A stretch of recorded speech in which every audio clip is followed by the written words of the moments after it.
Morning, everyone. Happy Wednesday. Today we're going to talk about not absolute value. Today we're going to talk about scientific notation.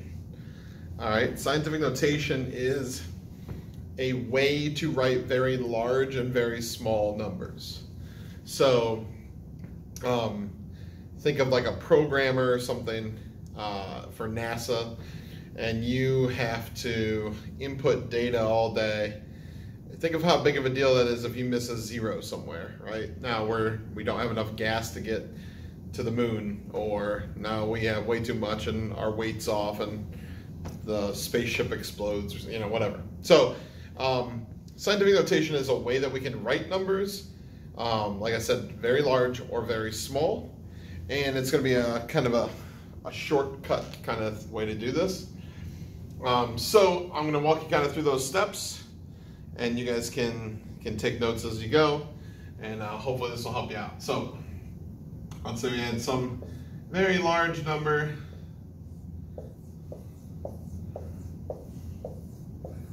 like so. All right, so I'm going to write steps over here. Yeah, you guys can still see that. So step one, if I want to put it into scientific notation, it's called scientific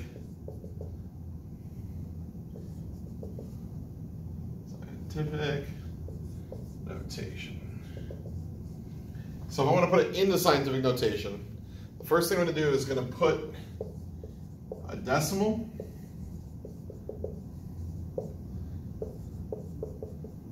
after the first number that's not zero. So you're going to put a decimal into this new number, and we're going to put it after the first number that's not zero. So in our example over here, the first number that's not zero is a 4. We're going to put a decimal right after the 4.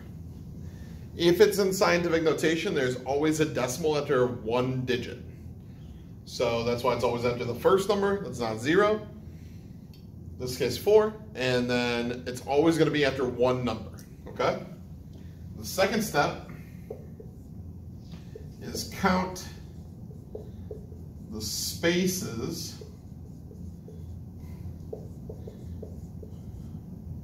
from that decimal that we just put in from step 1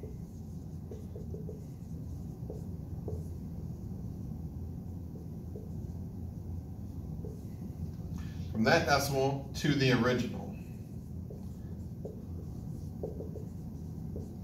So my original decimal point, if it's a very large number, is going to be at the end of the number, right? We don't see it, but we know that there's a decimal at the very end of this number. If it's a very small number, that decimal is going to be towards the beginning of that number.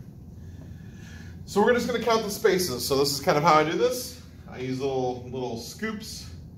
I'm just going to count 1, 2, 3, 4, 5, 6, 7, 8, 9. There's 9 spaces from my decimal to the original decimal, and I counted to the right. That's significant. We'll talk about that in a second. But I went 9 spaces to the right. So then step 3, make sure you can still see that. Okay. Step 3 is rewrite in the form. This is kind of weird, but there's one digit, then your decimal, then some other digits. So one digit, other digits. It's always going to be times 10, and then to some power, where the n is how many spaces we counted from step 2. Spaces from step 2. That looks really confusing how it is, but I'm going to explain exactly what I'm talking about, okay? So once we put our decimal here, we counted our spaces, we got 9 to the right. We're going to rewrite it. We're going to write 4 point, and then we want to write all the digits until the rest of them are 0. So in this case, I need the 7, I need the 1, but then the rest are 0, so I don't write any of those. And that's how I make this number actually shorter by using scientific notation. I don't have to write a bunch of zeros. And then it's times 10. It's always times 10. That's part of scientific notation. You're always going to have a times 10 in there. And then there's going to be an exponent on the 10. Remember, we counted 9 spaces to the right. So the exponent is going to be 9. And it's positive 9 because we counted to the right. If it was negative 9, if we counted to the left, it would have been negative 9. And that's it. This is scientific notation. So these two numbers are the same number. They're just written in a different way. You maybe have seen this on your calculator. If you type a very large number times another very, very large number in your calculator, it might give you something with an E. So it might say this instead of 4.71 E9. That is this scientific notation. So the E is like times 10 to the 9th. Your calculator can't, not all calculators can make it look nice like this, so they just shorten it like this. So if you ever see that, it's just scientific notation. I think there's actually, your workbook has a problem like that that shows you this so that you can see that that's what your calculator is doing. Okay? All right, let's do a couple more of those, and then we'll talk about taking it back out, and then I'll be done. So let's say we had 9021300, and I want to put that into scientific notation. So follow my steps. Put a decimal after the first number that's not 0. The 9 is not 0. We're going to put a decimal right there. Then we're going to count steps. So my decimal's here. The original one is at the end of the number. We can't see it. So that's 1, 2, 3, 4, 5, 6, 7 spaces to the right. And then we're going to rewrite it. Step 3. So I'm going to write 9 point. I need all these digits until there's only zeros. So I need 0, 2, 1, 3.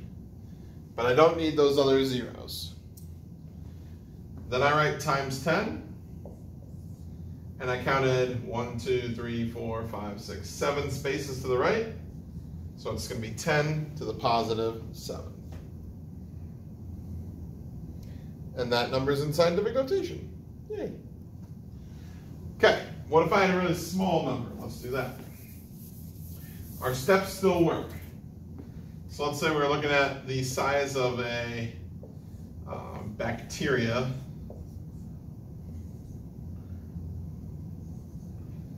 And it was that many centimeters or something, right? So now we have a very, very small number. We're going to still use the same steps. So we're going to put a decimal into the first number that's not 0. So these are all 0, 0, 0, 0, 0. 4, first number that's not a 0. Put a decimal after that number. After the 4. All right, people get that confused because they think they're going backwards. It's always after the first number that's not a 0. Now we're going to count the spaces. So our decimal's here. The original one, we can see it because it's a small number, is over here. So this time I'm counting to the left. 1, 2, 3, 4, 5 spaces to the left. That's significant again that we counted to the left. Now we're at the rewrite step, so we're just going to write it, number with the decimal, other non-zero ending zeros. So we just need 2, 2, times 10, and we counted 1, 2, 3, 4, 5 to the left, so up here, it's going to be negative 5. Now, we learned with exponent rules that we never leave a negative exponent in an answer. Scientific notation is a special case because it's telling you that the decimal is 5 spaces to the left. So we leave it like that because it tells me some information I need to know. Okay? All right, let's do one more small one and we'll talk about if we want to write it in standard form. Let's go 0.000501113. All right, hopefully you're catching on. We're going to put the decimal into the first number that's not a 0. That's a 5 in this case. So we'll put a decimal right here, after the 5. Then we're going to count our spaces. So we count from here. Our original one is right there. So it's 1, 2, 3, 4 spaces to the left. So then when I go to rewrite, I write 5 point. I need all these that are not ending zeros. So that's just that stuff. I don't need any of these zeros. Times 10, always times 10. And we've counted 4 to the left. So it's going to be to the negative 4th power. All right, that's scientific notation in general. How we write any number in scientific notation, put the decimal, count the spaces, and then rewrite it in that form that you're just going to have to get used to a little bit. Let's say I have a number in scientific notation, but I want to write out what that number is like actually, in standard form is what they call that. So, if I had 9.2 times 10 to the 8th, maybe. And they want to know how much, what is that? How much is that? Well, all I'm going to do if I want to write it in standard form is I look at this number. That's how many spaces, and it's positive, so it's to the right. Right? If it was negative, it goes left. If it's positive, it goes right. So I'm going to write my 9.2, and then I'm going to go 8 spaces to the right. So from here, I'm going to go 1, 2, 3, 4, 5, 6, 7, 8. And those empty ones, you probably have guessed, are just going to be zeros. So then I'm going to rewrite it so that there's no decimal in it at all, because I moved it to the end of the number. And there's my answer. We took that number that was in scientific notation, we put it in standard form. Now, one thing that people get wrong a lot with these, it doesn't mean 8 zeros, does it? It means 8 spaces. Because if you look at our answer, there's only 1, 2, 3, 4, 5, 6, 7 zeros, which is not quite 8 zeros because we had to count this space for the 2.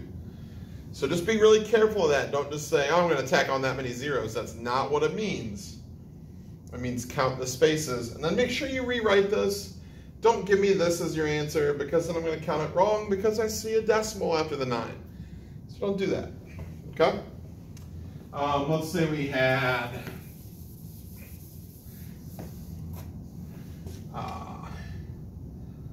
1.665 times 10 to the negative 6th. All right, if I want to put that in in standard form, I look at this exponent. It tells me how many spaces. This time it's going left. So I write my actual number. I'm going to move 6 from here to the left. 1, 2, 3, 4, 5, 6. Fill in the empty ones with zeros. And then I'm going to rewrite it with the decimal where I moved it to. 1, 2, 3, 4, 5, 6, 6, 5. And there you go. That is that number in standard form. Okay? So today in your workbook, I just gave you practice writing it in scientific notation, taking it out of scientific notation. But we're going to do some adding, subtracting with these numbers. We're going to do some multiplying. We're going to do some story problems because there's always some story problems on the air test with scientific notation. Once we're all done with that, we'll start talking our unit test, the rest of Unit 1 test.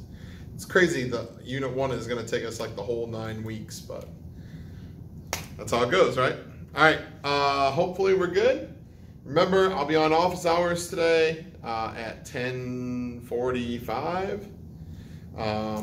So if you guys need to talk, have questions on this, have questions on exponent rules from like your quiz yesterday, get on there and make sure you ask me some questions. All right, have a great day.